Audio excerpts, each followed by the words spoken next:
नमस्कार।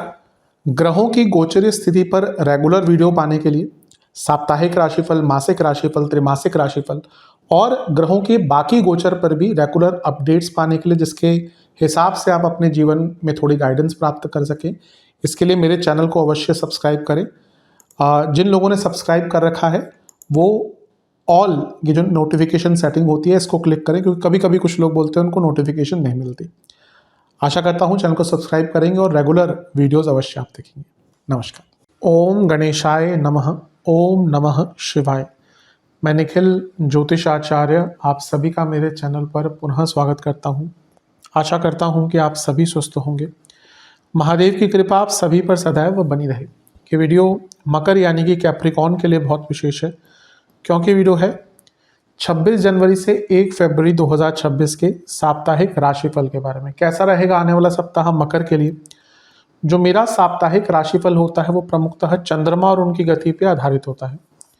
चंद्रमा एक बहुत विशेष ग्रह है, चंद्रमा की विशेषताएं बहुत हैं, लेकिन जब हम साप्ताहिक राशिफल की बात कर रहे हैं तो पहला तो उनकी तेज गति, फिर उनका मन का कारक होना और फिर उनकी क्वालिटी कि वह जिस भी भाव, राशि, ग्रह आदि के साथ संबंध संपर्क साधते हैं उनको बहुत एक्टिवेट कर देते हैं। इन्हीं कारणों से चंद्रमा का जो गोचर होता है पूरे हफ्ते, उससे हमारे मन, मस्तिष्क, विचार, स्वभाव, सोचने के तौर तरीके, दृष्टिकोण, decision making ability, mood swings, कई चीज़ों पर प्रभाव पड़ता है और इसको समझने के लिए साप्ताहिक राशिफल विशेष रहता है। इस अंधकारमय जीवन में ज्योतिष एक मात्र विद्या है जो हमें थोड़ा सहारा देती है, गाइड करती है। भले ये राशिफल एक बहुत सामान्य आधार पर दिए जाए, लेकिन एक जनरल गाइडेंस के लिए बहुत उपयोगी होते हैं। यदि लग्न राशि या चंद्र राशि आपकी मकर है, दोनों ही देख सकते हैं, अलग अलग नहीं बन सकते राशिफल टेक्निकली। जहाँ से सूट और लेट ज़्यादा करता है वहाँ से देखिए। व्यक्तिगत तौर पे मेरा मानना है लग्न से देखेंगे तो अच्छा, इनकेस नहीं बताया तो चंद्र राशि से भी इसको देख सकते हैं। शुरू करते हैं। चंद्रमा आपके चौथे भाव में आ जाएंगे, यानी कि मेष में 26 जनवरी को, बल्कि ऑलरेडी यहीं पे होंगे और 27 जनवरी को शाम के 5 तक यहीं पर रहेंगे। चंद्रमा का चौथे भाव में आना एक प्रकार से बहुत अच्छा नहीं माना जाता, क्योंकि कारको भावनाशय दोष जो है वो उन पर लग जाता है। लेकिन आपके केंद्र के स्वामी हैं और केंद्र में बैठे हैं तो राजयोग बन रहा है।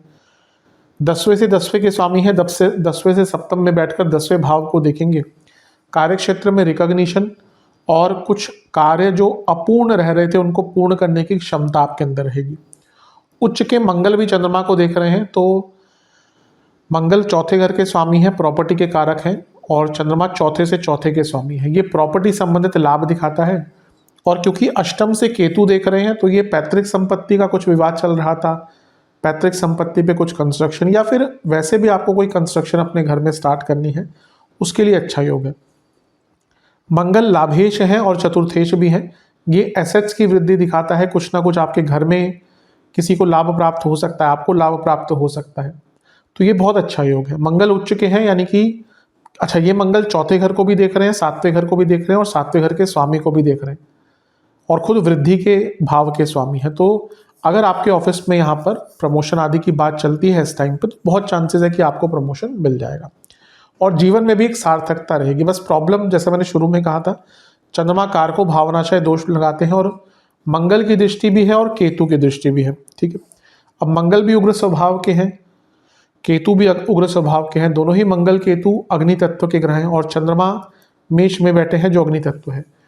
गुस्सा बहुत आएगा, इमोशंस में गुस्सा रहेगा, एग्रेशन रहेगा, और क्योंकि ये चौथा भाव है यानी कि घर में ही गुस्सा निकलेगा, तो अपने घर में गुस्सा मत कीजिएगा, एग्रेशन मत कीजिएगा।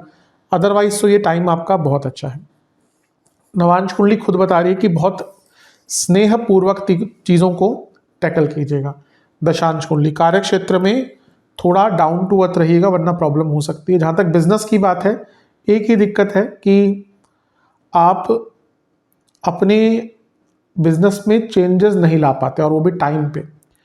समय की मूल्यता को समझना पड़ेगा। जहाँ तक लव लाइफ की बात है, ठीक है चीज़ें, बस कम बोलिएगा। वैवाहिक जीवन सेम चीज़ कहूँगा, कम बोलिएगा।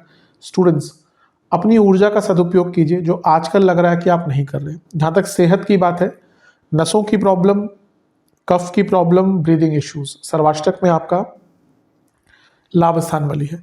लाभ से तो परिपूर्ण रहेगा ये पूरा ही हफ्ता आपका, क्योंकि सर्वाष्टक में पूरे ही हफ्ते में आपका लाभ स्थान बलि आएंगे उस पर। 27 जनवरी शाम के करीबन 5 बजे चंद्रमा आ जाएंगे आपके पंचम भाव में यानी कि वृषभ में, और 29 जनवरी शाम के 7 बजे तक चंद्रमा यहीं पर रहेंगे। चंद्रमा का पंचम भाव में आना एक प्रकार से काफ़ी अच्छा माना जाता है। केंद्र के स्वामी हैं और अपने से लाभ में आकर त्रिकोण लग्न से त्रिकोण में अपने भाव से 11वें में उच्च के हो गए। नए रिलेशनशिप के लिए अच्छा है, स्पेकुलेटिव मार्केट्स के लिए अच्छा है, नई सोच के लिए अच्छा है। चंद्रमा यहाँ से लाभ स्थान को बैठेंगे तो एक उच्च की अवस्था का ग्रह लाभ स्थान को देख रहा है, यानी कि रुका हुआ पैसा, रुका हुआ लाभ, रुके हुए काम सब आपके पूर्ण हो जाएंगे। दिक्कत बस यही है कि शनि की दृष्टि है तो विष दोष बन रहा है।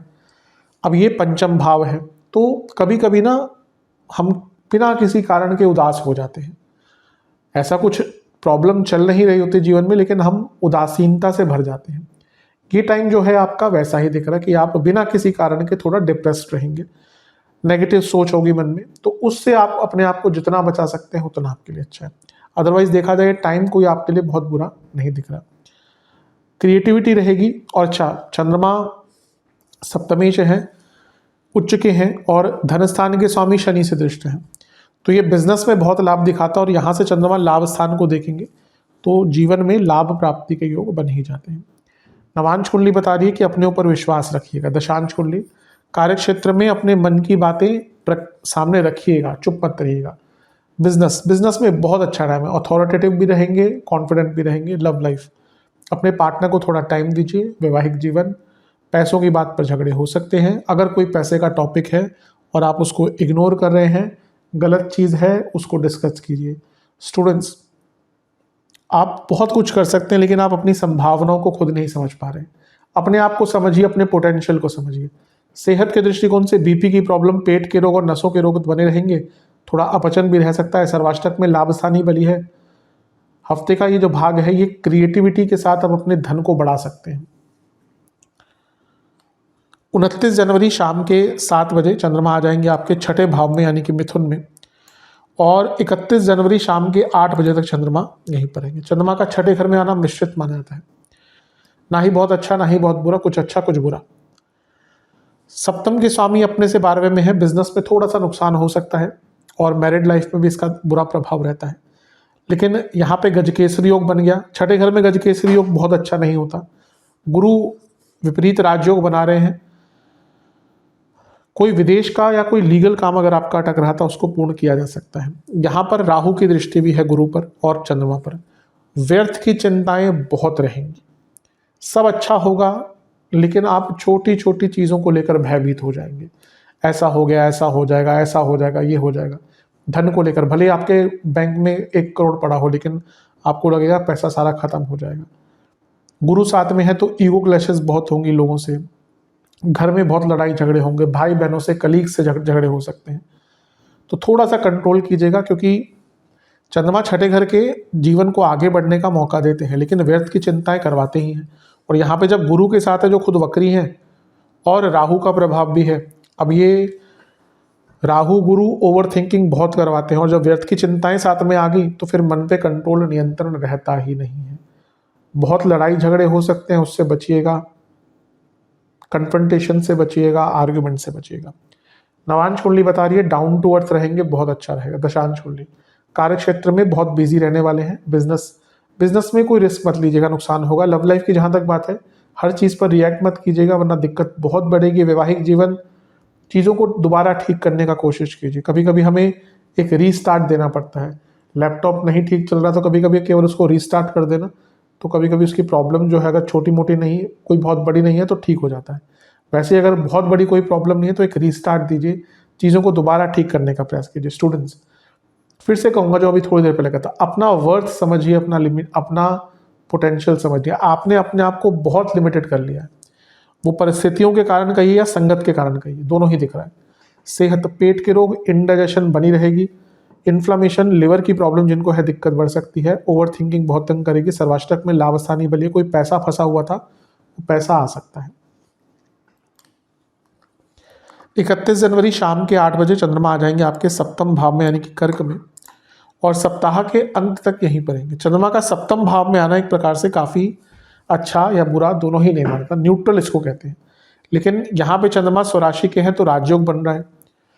लेकिन बहुत सारे ग्रहों का प्रभाव है, मंगल, सूर्य, शुक्र, बुध, ये कभी भी अच्छा नहीं होता। पहले अच्छी चीज़ों की लेकिन बात कर लेते हैं। चंद्र मंगल योग हो बन रहा है जो बहुत अच्छा होता है, क्योंकि मंगल चंद्रमा को देख रहे हैं, चंद्रमा मंगल को देख रहे हैं। मंगल उच्च के हैं, चंद्रमा सप्तम के स्वामी हैं। विवाह के योग बनते हैं, प्रमोशन के बहुत सुंदर योग दोबारा बनते हैं। तो इस हफ्ते अगर आपके ऑफिस में वो बात चलती है प्रमोशन की, तो बहुत चांसेस है हो जाएगा। सूर्य की पूरी किरणें हैं, यानी कि अमावस्या पूर्णिमा का योग है, ये भी प्रमोशन की ओर इशारा है। लेकिन हाँ, सूर्य क्योंकि अष्टमेश है, ये थोड़ा सा आपकी सोशल इमेज को खराब कर सकते हैं। शुक्र का प्रभाव योग कारक होने के नाते बहुत अच्छा है, करियर हो, जीवन हो, सब में आगे बढ़ने का मौका। बुध भाग्येश तो है, लेकिन छठे घर के स्वामी भी हैं, इसलिए फ्रस्ट्रेशन रहेगी। और बुध का प्रभाव चंद्रमा पर हमेशा कंफ्यूजन लाता है। तो मैं कहूँगा कि हफ्ते के अंतिम भाग में अपने इमेज को लेकर ज़्यादा ध्यान देना है आपने, क्योंकि यहाँ पे आप कुछ ऐसा कर सकते हैं जिससे आपका नाम, आपकी पहचान जो बनी हुई है वो खराब हो सकती है। इस चीज़ पर ध्यान देना है आपको। नवांश कुंडली बता रही है कि जो भी बोलें बहुत सोच समझ कर बोलें। कभी कभी होता है कि हम मजाक में कुछ कह देते हैं, या हमें लगता है कि हाँ सामने वाला व्यक्ति भी उस मजाक को समझ लेगा, यूजली चल जाता है ऐसी चीज़ें। लेकिन ये वो टाइम नहीं है, यहाँ पे बहुत केयरफुल है। दशांश कुंडली, अपने पॉइंट ऑफ व्यू के साथ स्टैंड लेना पड़ेगा। बिजनेस की जहाँ तक बात है, ठीक है, ऐसी कोई बहुत बड़ी दिक्कत नहीं दिख रही, बल्कि ये टाइम तो एक ऐसा है जहाँ पे आपको कोई बहुत बड़ा काम मिल सकता है। लव लाइफ, अपने पार्टनर को टाइम दीजिए और कमिटमेंट दीजिए, दोनों की ही कमी दिख रही है। वैवाहिक जीवन, थोड़ा टाइम अपने लिए अलग से निकालिए। स्टूडेंट्स, आप बहुत ज़्यादा ओवर थिंकिंग करेंगे इस टाइम पे, अपने आप को उससे दूर रखिएगा वरना दिक्कत पड़ेगी। सर्वाष्टक में आपका सेहत के हिसाब से आपको बीपी, स्किन डिसऑर्डर और हार्मोनल प्रॉब्लम तंग करेगी। सर्वाष्टक में आपका फिर से 11वां भाव बलिए। हफ्ते के अंतिम भाग में बिजनेस में भी और वैसे भी बहुत बड़ा लाभ मिल सकता है। लाभपूर्ण हफ्ता है, इसमें कोई दो राय नहीं। उपाय के स्वरूप में शनि चालीसा का 2 बार पाठ कीजिएगा। आशा करता हूँ वीडियो काम आएगा। चैनल पर नए सब्सक्राइब कीजिए, वीडियो को लाइक कीजिए। मिलता हूँ अगली वीडियो में, तब तक के लिए ओम नमः शिवाय।